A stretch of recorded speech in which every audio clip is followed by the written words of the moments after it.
The Organization for National Empowerment has given the Prime Minister an ultimatum. One chairman, Peter Alexander, says if the Prime Minister does not remove Rufus Bousquet from his cabinet, a coalition of the willing may shut down the country. His comments come days after Bousquet was reassigned the Foreign Affairs portfolio. Alexander says Bousquet has proven himself unworthy to hold government office. If there's no response from the Prime Minister, we'll be meeting with the leader of the opposition.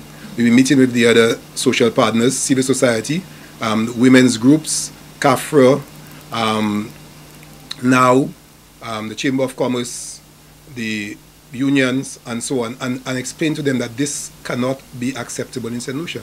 And if we can put a coalition together, then we'll try to have discussions with the Prime Minister. If he still doesn't want to listen, then I think we'll have to look at other means of making him listen, or we have to probably shut the country down until the government understands that this is not acceptable.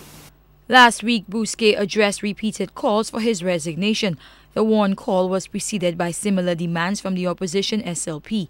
Bousquet says protest of his position in the government is not a reflection on him. I've made a pact with myself, and that is that I have a job to do.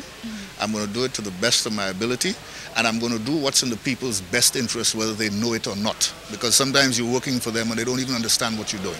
So I'm going to work in their interest, whether they know it or not. At the end of the day, judge me by the results in 5 years, well, 3 more. Bousquet says he is qualified to serve in government. He advanced a similar argument while trying to get back in cabinet following his dismissal by Sir John Compton.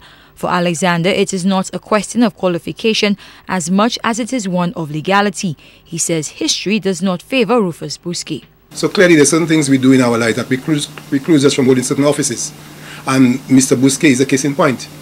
His history precludes him from holding, in our opinion, precludes him from holding any position in government. In fact, I'll be very surprised if, based on that history, that he gets re-elected.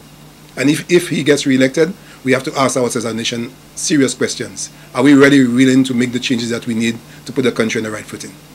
One is also skeptical of the government's ability to fight crime because of its continued affiliation with Bousquet.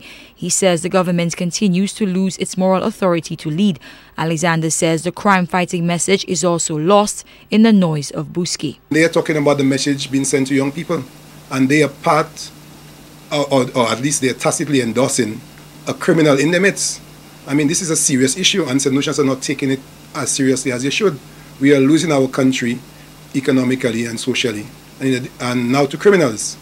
And you have a criminal serving in the highest echelons of our government. This is unacceptable. Rufus Bousquet is a 2-time Choiseul MP, a 1-time Commerce and Investment Minister. Peter Alexander says the subject of his dismissal from government is above compromise and must be addressed by the Prime Minister. Carmi Joseph, HTS News, Channel 4.